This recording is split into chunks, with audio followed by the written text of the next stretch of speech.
Hello everyone, मेरा नाम है सुनील चौधरी और आज जो मैं एक एग्रीकल्चर का बहुत इंपॉर्टेंट टॉपिक लेके आया हूँ जिसका नाम है इरिगेशन। इरिगेशन से एग्ज़ाम में बहुत इंपॉर्टेंट क्वेश्चन बनते हैं, बिल्कुल बेसिक क्वेश्चन बनते हैं, सिंपल से क्वेश्चन होते हैं। क्वेश्चन बोला जाता है, फैक्ट को पूछा जाता है।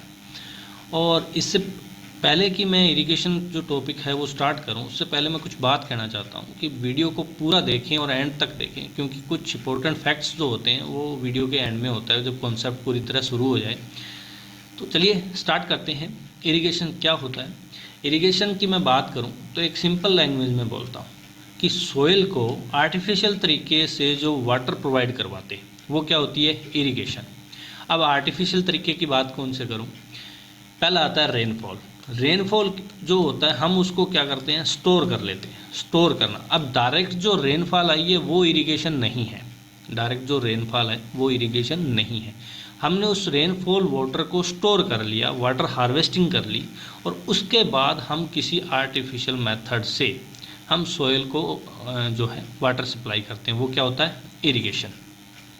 किस लिए ज़रूरी होता है इरिगेशन? उसकी जो क्रॉप्स होती है उसको जो वाटर अपनी लाइफ साइकिल को कंप्लीट करने के लिए जो वाटर रिक्वायरमेंट होती है उसको क्या बोला जाता है? इरिगेशन। नेक्स्ट मैं टेक्निकल टर्म्स है जो मैं पढ़ लेता हूँ। इरिगेशन इज डिफाइन एक artificial application of water to the soil for the purpose for crop production. यानी क्रॉप प्रोडक्शन के लिए जो आर्टिफिशियल तरीके से हम जो प्लांट्स और सॉइल को जो वाटर सप्लाई करते हैं उसे क्या बोला जाता है? Irrigation. In the supplement of rainfall and ground water, यानी किसकी वजह से? रेनफॉल डायरेक्ट नहीं आएगा, रेनफॉल को इरिगेशन नहीं किया जाता, क्योंकि हमने बात की ना आर्टिफिशियल मेथड से। तो रेनफॉल को हम स्टोर कर सकते हैं उस वाटर को और उसको इरिगेटेड कर सकते हैं। दूसरा हम मदद ले सकते हैं हमारे ग्राउंड वाटर की। ग्राउंड वाटर को भी निकाल करके हम एक आर्टिफिशियल मेथड के द्वारा प्लांट्स को प्रोवाइड करवाते हैं। नेक्स्ट की बात करता हूँ मैं। ये इसके अंदर कुछ एक इमेज दिखाई गई है जिसके अंदर जो इरिगेशन होता है किस तरह से हम आर्टिफिशियल तरीके से करते हैं। ये कौन सा मेथड होगा? फोरो मेथड होगा। कमेंट करके ज़रूर बताएं मेरे को कौन सा मेथड होता है। आगे मैं बात करता हूँ important of water of plants. Plants की क्या क्या इंपॉर्टेंस होती है जो वाटर को यूज़ करता है। पहला है plant contain 90% water which can give turbidity. मतलब क्या करता है? प्लांट्स जो होती है, सेल होती है, उसमें 90% वाटर जो होता है वो उसको टारगेट रखता है, उसको फिट रखता है, यानी उसको बिल्कुल पैक रखता है, फुला के रखता है। इसके बाद में and keep the erect. Erect का मतलब है उसको बढ़ा के रखता है, उसको अपने वास्तविक जो साइज़ है उसमें, ताकि उसके जो सेल ऑर्गेनिज्म है वो ठीक से कार्य कर सके। नेक्स्ट की बात करता हूँ, water is the essential part of protoplasm. यानी हमारा जो उसका जीव द्रव्य है, प्रोटोप्लाज्म है, उसका बहुत इंपॉर्टेंट टाइप है। नेक्स्ट की बात करता हूँ, it regulate the temperature of the plant system. कैसे करता है? जैसे मैं बात करूँ, प्लांट्स जो होती है वो सनलाइट होती है, टेम्परेचर हाई होता है, और जब उसका इवापरेशन होता है यानी जब वाटर का लॉसेस होता है तो वो अपने आप को ठंडा रखता है। तो वाटर उसकी किसी न किसी तरीके से तो हेल्प कर ही रहा है ना उसका टेम्परेचर मेंटेन करने के लिए। आगे मैं बात करता हूँ, it the essential to meet the transparency requirements. जो ट्रांसपेरेंस की जो रिक्वायरमेंट होती है उसको ये नीड करता है, यानी उसको कम्प्लीटली पूरा करता है। It serve the a medium for dissolving the nutrition. यानी क्या होता है, जो सॉइल्स होते हैं हमने उसके अंदर न्यूट्रिशन तो दे दिए, अब क्या करेंगे? आर्टिफिशियल तरीके से हमने पानी सप्लाई कर दिया, वो क्या हो गया? इरिगेशन। अब इस इरिगेशन के साथ जो सॉइल के जो न्यूट्रिशन होंगे वो घुल करके प्लांट्स में एंटर होंगे, और एंटर होने की वजह से क्या होगा? वो न्यूट्रिशन प्लांट में चले गए, तो वाटर ने हेल्प कर दी ना उस न्यूट्रिशन को मोबिलिटी होने के लिए। नेक्स्ट की बात करता हूँ, it is the important integrated of photosynthesis. यानी फोटोसिंथेसिस का बहुत ही अच्छा कारक है। आपने ये इक्वेशन पढ़ी होगी कि जिसके अंदर ग्लूकोज का ब्रेकडाउन होता है और उसके अंदर वाटर की जो है उसके अंदर रिक्वायरमेंट होती है। तो क्योंकि कहीं ना कहीं वाटर और जो H2O से बन के होता है, हाइड्रोजन बॉन्डिंग होती है, ये अलग कॉन्सेप्ट है केमिस्ट्री का, मैं ज़्यादा डीप नहीं जाऊँगा। नेक्स्ट की मैं बात करता हूँ टाइम ऑफ इरिगेशन। क्या होता है कि कौन कौन सी टाइम होती है इरिगेशन? वैसे हम लोग सब जानते हैं कि क्रॉप्स की कुछ क्रिटिकल स्टेजेस होती हैं। जैसे मैं बात करूं वीट की, तो वीट के अंदर कौन सा हो गया? CRI हो गया, क्राउन रूट इरिटेशन, तो ये हो गया। उसके बाद में कुछ में होता है पॉड फॉर्मेशन होता है। ग्राउंड नट की बात करूँ तो कुछ और होता है, जैसे कि बॉल फॉर्मिंग हो गया, उसके फ्लोरिंग स्टेज होगी, और कुछ होगी उसकी टेस्लिंग स्टेज होगी मेज़ के अंदर। तो इस तरह के उसकी जो टाइम्स होती है क्रिटिकल स्टेज में उसमें चाहिए। अब ये तो था उसकी रिक्वायरमेंट। हम बात करते हैं उसके इरिगेशन का टाइम क्या क्या होता है। पहला बात करता हूँ, the range of moisturize content that is called optimum soil moisturize range plant growth. यानी प्लांट ग्रोथ के लिए एक रेंज होती है जो जिसमें क्या है, उस रेंज के बीच में ही प्लांट्स को क्या प्रोवाइड होता है, वाटर अवेलेबल होता है। वो रेंज कौन कौन सी होती है, चलिए देख लेते हैं। पहला है the upper limit of soil range field is 0.01 to 0.03 mega pascal. ये क्या है, अपर लिमिट है, यानी यहाँ पे है इसको 0.1 से लेके 0.03 मेगा पास्कल। लोअर लिमिट कौन सी है, विल्टिंग पॉइंट से जस्ट अबव। विल्टिंग पॉइंट का क्या मतलब हुआ, विल्टिंग पॉइंट का मतलब हो गया जब प्लांट अपनी इवापोरेशन के द्वारा एक्सिस में वाटर को निकाल दे तो वो थोड़ा सूख जाता है, वो उसका विल्टिंग हो गया। अब ये भी दो टाइप का होता है, परमानेंट और अल्टीमेट। मतलब एक तो होता है परमानेंट जो कम्प्लीटली हो गया, वापस रिकवर नहीं होगा, अपने आगे देखेंगे इसको। तो इसकी क्या रेंज होती है, 0.15 मेगा पास्कल। तो इस रेंज की बीच के अंदर यानी 1.5 मेगा पास्कल से लेकर -0.01 टू लेके 0.03 मेगा पास्कल के बीच में जो रेंज है उसमें क्या है, प्लांट्स को वाटर की अवेलेबिलिटी होती है। The objective of irrigation in the store the moisturise range between these limits. इन लिमिट्स के बीच के अंदर ही मॉइस्चराइज स्टोर होता है। All the present of water present in macropores. जितना भी पानी होगा, हमने एक डायग्राम देखा भी होगा कि ऐसे दो सॉइल के पार्टिकल्स हैं और इस पार्टिकल्स के बीच में जो स्पेस होता है, इस स्पेस में इसको मैक्रोपोर्स बोला जाता है। और यहाँ पे क्या होता है, वाटर का स्टोर होता है सॉइल के अंदर। और क्या होता है, विल ड्रेनिंग सब सॉइल इन 48 आवर्स। ये क्या है, जितना इसमें स्टोर होगा उतना रहेगा और उसके बाद जो एक्स्ट्रा वाटर होगा वो स्टोर ड्रेन होगा नीचे चला जाएगा। कितने, 48 आवर्स में। और इसी को बोला जाता है फील्ड कैपेसिटी। यानी फील्ड कैपेसिटी का मतलब क्या हो गया कि वो कितनी देर तक पानी को स्टोर रख सकता है और उसके बाद में वो ड्रेनिंग होना शुरू हो जाएगा। नेक्स्ट एक मैं कॉन्सेप्ट की बात करता हूँ, क्या है, विल्टिंग कोफिशिएंट। विल्टिंग का मतलब आपको मैं पहले बता दूँ, प्लांट का सूख जाना। कोफिशिएंट का मतलब एक स्थिरांक है ये।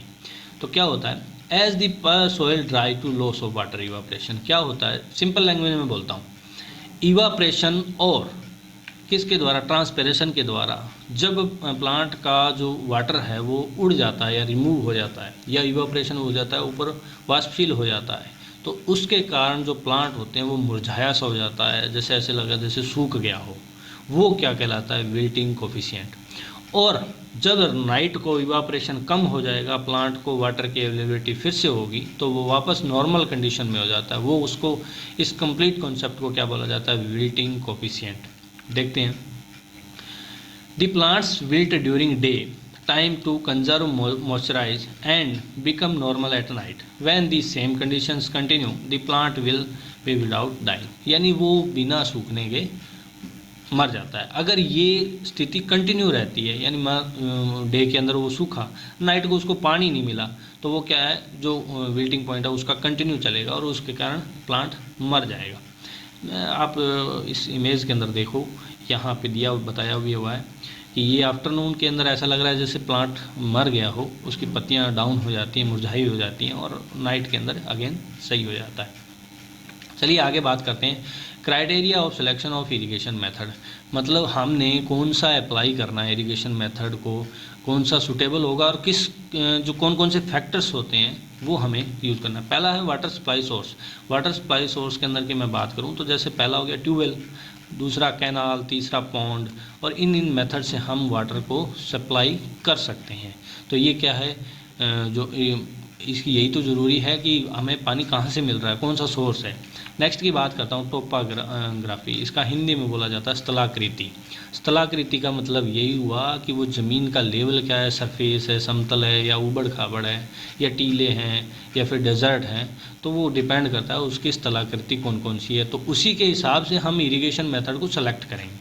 नेक्स्ट की बात करता हूँ quantity of water to be applied. कौन सा वाटर की हम कैसी क्वांटिटी अप्लाई कर रहे हैं। क्वांटिटी का मतलब यही हो गया पानी हमारे पास कितना है कि बहुत ज़्यादा पानी है तो फ्लड मेथड यूज़ कर सकते हैं, बहुत लिटिल पानी है तो हम कौन सा होगा, ड्रिप इरिगेशन। आपने सुना होगा इजराइल के अंदर इसको यूज़ किया जाता है, जहाँ पे पानी की कमी हो तो कौन सा होता है, ड्रिप इरिगेशन सिस्टम। आगे बात करता हूँ क्रॉप कौन सी है। अब देखो राइस के अंदर तो हम ड्रिप इरिगेशन नहीं लगा सकते ना, तो उसके अंदर तो हर टाइम स्टैंडिंग वाटर चाहिए, तो उसके लिए फ्लड मेथड ही इम्पोर्टेंट होता है। और कुछ प्लांटेशन क्रॉप्स होती हैं, हम उनको रूट में दे सकते हैं, तो वहाँ पे इरिगेशंस होता है। मान लो अब जैसे रेत के टीले हैं, उबड़ खाबड़ ज़मीन है, तो वहाँ पे हम इसको यूज़ नहीं कर सकते, फ्लड को यूज़ नहीं कर सकते, तो वहाँ पे स्प्रिंकलर यूज किया जा सकता है। आगे आता है मेथड ऑफ कल्टीवेशन, हमने कौन कौन से तरीके जो क्रॉप को प्रोडक्शन करने के लिए, तो ये भी इम्पोर्टेंट है। यहाँ से ये चैप्टर है वो अच्छे तरीके से शुरू होता है, और क्योंकि ये एग्ज़ाम में क्वेश्चन भी यहीं से आते हैं। Types of irrigation method. पहला की मैं बात करूँ सरफेस की, यानी ज़मीन के ऊपर जो सिंचाई करना होता है उसे क्या बोलते हैं। इसके कौन कौन से टाइप होता है। पहला हो गया फ्लडिंग, यानी कि एक खुले तरीके से पानी को छोड़ देना, एक खुले तरीके से बाहर बाउंड्री बनाई और ये हमने कि कौन से जगह यूज़ किया जाता है, जहाँ पे पानी बहुत ज़्यादा है और ज़मीन बहुत थोड़ी है, तो वहाँ पे फ्लडिंग मेथड यूज़ किया जाता है। तो आप देख सकते हैं इस डायग्राम में कि ये फ्लडिंग मेथड है। इसके बाद में नेक्स्ट आता है चेक बेसिन। चेक बेसिन का मतलब है हम चेक शर्ट्स जो पहनते हैं उस तरह के एक डब्बे बना करके हम फील्ड के और उसके अंदर इरिगेशन करें, तो वो कौन सा है, चेक बेसिन है। आप देख सकते हैं छोटे छोटे ब्लॉक्स बने होते हैं। इनके एडवांटेज क्या होंगे, लिमिट्स क्या होंगी, वो हम डिटेल में देखेंगे एक एक पॉइंट को। आगे मैं बात करता हूँ बॉर्डर, यानी एक बाहर बॉर्डर बना दी और एक थोड़ा बड़ा एरिया बना दिया, और उसके अंदर आप देख सकते हैं इस डायग्राम के अंदर। अब मैं इरिगेशन के मेथड के सेकंड टाइप की बात करता हूँ। सेकंड हो गया सब सरफेस, यानी क्या हुआ, पहला था सरफेस यानी ऊपर जो हमने किया था वो है सरफेस, और उसके नीचे कुछ 10-15 सेंटीमीटर के नीचे एक नालियाँ बना दी और उन नालियों के हमने पानी छोड़ दिया, तो वो क्या होगा, सब सरफेस मेथड है। नेक्स्ट की मैं बात करूं तो वह है स्प्रिंकलर मेथड। स्प्रिंकलर मेथड का क्या मतलब हुआ, फुहारा पत्ती, मतलब क्या है कि सिंचाई हो रही है फुहारा की वजह से, आप लोगों ने देखा भी होगा इसको। और अगला जो टाइप आता है वो आता है ड्रिप इरिगेशन सिस्टम। अब इनकी एफिशिएंसी क्या होती है, वाटर यूज एफिशिएंसी क्या होती है, ये सारा हम डिटेल में देखेंगे, तो प्लीज़ वीडियो को कंप्लीट देखें। जो ये इम्पोर्टेंट जो फैक्ट्स हैं वो भी इसके अंदर मैं डिटेल में डिस्कस करूँगा। नेक्स्ट की मैं बात करता हूँ सरफेस इरिगेशन मेथड। पहला पॉइंट, सबसे पुराना मेथड है, 4000 साल पहले इसको मतलब यूज़ किया जाता, तब से ये चला आ रहा है। मोस्ट कॉमन मेथड है। This method most suitable for low land watering, जो इनफ्लट्रेशन जो रेट्स होते हैं वहाँ पे यूज़ किया जाता है।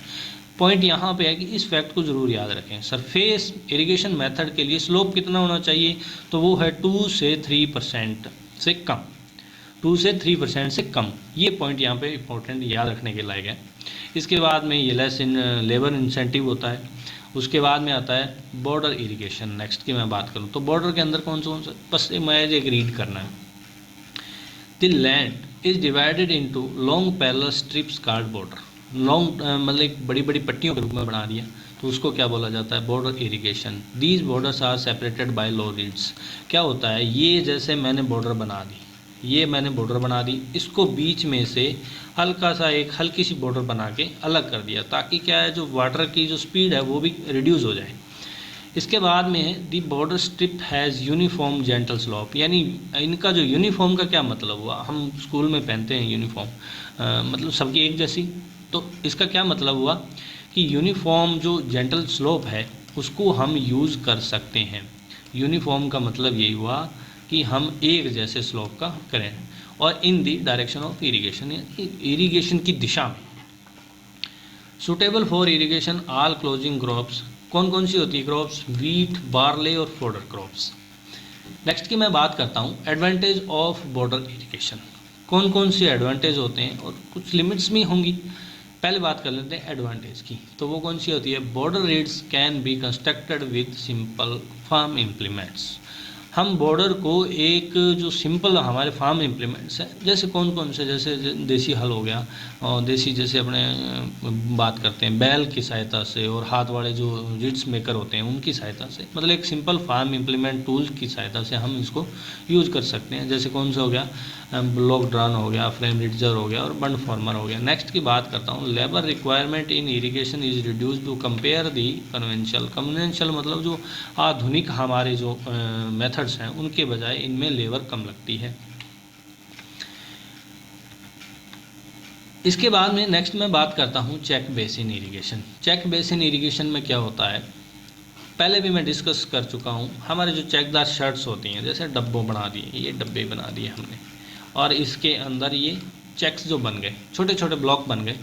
क्या होता है, it is the most common surface irrigation method. यह most common surface irrigation method है। The water applies to desire depth and detail can influence soil. मतलब क्या है, हम एक डिजायरेबल डेप्थ के लिए वाटर अप्लाई कर सकते हैं, क्यों, शॉर्ट बेरीज हमारी बनाई हुई हैं, तो जिसके द्वारा हम जितना चाहते हैं उतना पानी उसमें भर सकते हैं। आगे क्या है, the size of basin varies. अब यहाँ पे कन्फ्यूजन आता है कि बेसिन वेरीज क्या है। बेसिन वेरीज इस एक ब्लॉक को बोला जाता है, इस एक ब्लॉक को बेसिन वेरीज बोला जाता है, और इसका साइज़ कितना होता है, 10 metre square to 25 metre square, यानी 10 मीटर स्क्वायर से लेके और 25 मीटर स्क्वायर के बीच के अंदर इसका बेरी का साइज होता है। अब आगे आता point, basin varies depend upon soil type.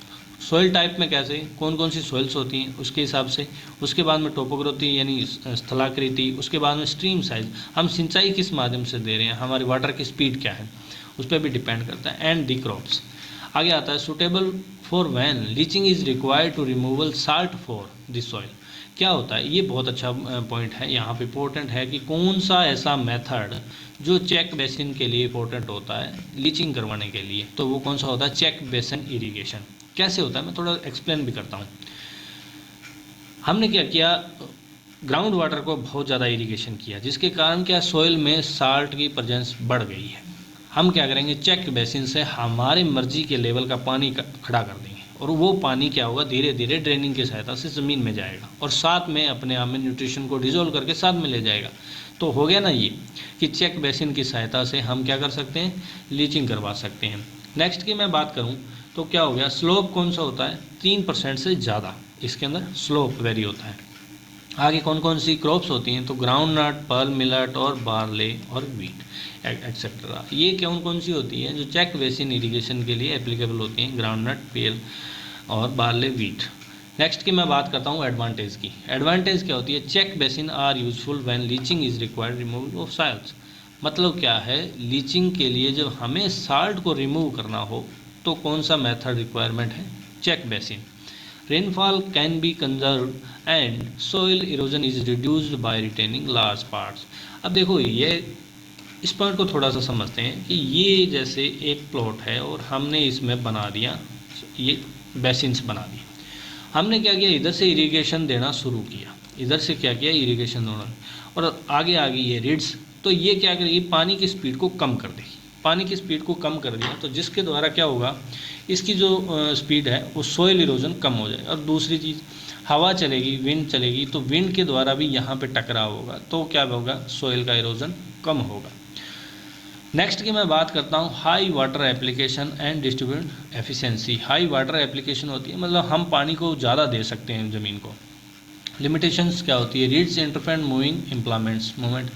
उसके बाद में more area occupied, reeds and field channels. Next की मैं बात करता हूँ the field implement surface draining. उसके बाद में precious land grinding and shape are required. क्या होता है, थोड़ा सा इनको देख लेते हैं। क्या होता है कि रीड्स हमने बहुत सारी बना दी, तो वो क्या होती है, तो एक थोड़ा लेबरेज काम हो जाएगा, क्योंकि वो बहुत ज़्यादा बनाएंगी तो लेबर भी उसमें ज़्यादा लगेगी। तो इसमें लिखा हुआ है labour required is higher, not suitable for crop which are sensitive to wet conditions. Important point है कि ये जो है एग्ज़ाम में इससे भी रिलेटेड क्वेश्चन आ जाता है कि कौन सा मेथड है जो क्या होता है, वेट जो सोइल कंडीशंस होती है उन क्रॉप्स के लिए सूटेबल नहीं है। तो वो कौन से होते हैं, वो चेक बेसिन होता है। क्यों? इसके अंदर हम पानी इसमें ज़्यादा स्टैंड होगा और जिसके कारण क्या जो वाटर से सेंसिटिव क्रॉप्स होती हैं वो ख़राब हो जाएंगी, वाटर लॉगल कंडीशन हो जाएंगी, यानी वो गिर सकती हैं। आगे आता है फोरो मेथड। फोरो मेथड का मतलब है नालियों के द्वारा इरिगेशन हमने करना, वो क्या होता है? फोरो मेथड। अब मैंने ये देखो ये नालियाँ बना दी और इस नालियों पे यहाँ पे क्रॉप्स लगी होंगी, ये क्रॉप्स क्या करेंगी? वाटर को इसके खींच लेंगी और हमें जो इरिगेशन करनी है वो इस वाटर के बीच में करनी है। ठीक है, समझ गए? पढ़ते हैं। Method is use to wide space row crop including vegetables. ये क्या जो मेथड है यूज़ मोस्टली किस में यूज़ होता है? ये वेजिटेबल्स होता है, यहाँ पे वेजिटेबल्स लगा दिए जाते हैं और बीच के अंदर सिंचाई होती है। सुटेबल फॉर मेज, सोरगम, कॉटन और टोबैको, ग्राउंडनट और पोटैटो, इसके अंदर भी होते हैं। प्लीज़ ये एग्जांपल्स याद रखना, अच्छे होते हैं। नेक्स्ट आता है suitable to most soil except sandy. इस पॉइंट को थोड़ा सा समझते हैं। ज़्यादातर सॉइल में ये जो इरिगेशन मेथड है ये सुटेबल होता है, परंतु सैंडी जो सॉइल होती है उसके लिए एप्लीकेबल नहीं होता। क्यों नहीं होता? क्योंकि देखो हम जो फोरों के अंदर पानी को जब छोड़ेंगे और पानी जब जाएगा तो वो अपने साथ में मिट्टी को भी काट देगा और पता चलेगा कि एंड के अंदर, फील्ड के एंड के अंदर बहुत सारी मिट्टी भी इकट्ठी हो गई और प्लस में वहाँ से कटाव हो गया। और दूसरा लॉसेस क्या होता है, जैसे कि ये प्लांट है और इसके साथ में मिट्टी लगी हुई है, यहाँ से जब पानी इसके कॉन्टैक्ट में जाएगा तो इस मिट्टी को काट देगा, जिसके कारण इसकी रूट हैं वो बाहर निकल आएंगी, तो उसके कारण प्रोडक्शन में भी इफ़ेक्ट पड़ेगा। तो इसलिए ये सैंडी सॉइल के लिए इफेक्टेबल नहीं है। नेक्स्ट की मैं बात करता हूँ, water is for a contact only half and half fifth part जो है वो है, यानी क्या बोलता है कि जो वाटर कांटेक्ट होगा वो सॉइल को पूरी तरह वेट नहीं करेगा, सारी सॉइल को नहीं करेगा, सिर्फ आधा और यानी 1/5 पार्ट ही टच करेगा या वेट करेगा। बाकी का जो रिमेनिंग पार्ट होगा वो सॉइल का और ड्राई रहेगा। कौन से मेथड में? फोरो मेथड में। Labour requirement and labour preparation irrigation method reduce, ये इसके अंदर आप जानते ही हो। उसके बाद में compare to check basin there are less wastage of land and field ditches. इसके बाद में आता है furrow are mostly suitable for root and, ये थोड़ा सा इसको इम्पोर्टेंट है, इसको प्लीज़ ध्यान में रखना कि ये मोस्टली किस में होता है? रूटेड एंड ट्यूबर क्रॉप्स के लिए इंपॉर्टेंट होता है फोरो मेथड। क्यों होता है? एग्जाम में क्वेश्चन पूछा जाएगा, which of the following is the best suitable method of irrigation for root and tuber crops? Furrow irrigation. Second question is furrow irrigation is suitable for which crops? अब roots का और crops का direct नाम दिया जा सकता है, second उनका साइंटिफिक नेम दिया जा सकता है, तो जिसके कारण अलग अलग होते हैं। नेक्स्ट मैं बात करता हूँ स्लोप कौन सा होता है, तो वो होता है 0.2 से 0.5% जो होता है इम्पोर्टेंट करता है। एंड जो इस वीडियो का जो अगला पार्ट है उसको मैं थोड़े दिनों में अपलोड कर दूंगा। प्लीज़ वीडियो को पूरा देखिए और सेकंड पार्ट ज़रूर देखिए, क्योंकि इस टॉपिक का मेन हिस्सा वो है। उसमें बहुत इंपॉर्टेंट फैक्ट्स डिस्कस किए जाएंगे जो एग्ज़ाम में, जैसे AF हो गया, जेट हो गया, इन एग्ज़ाम में बहुत डिस्कस किया जाता है। एंड में थैंक यू सो मच।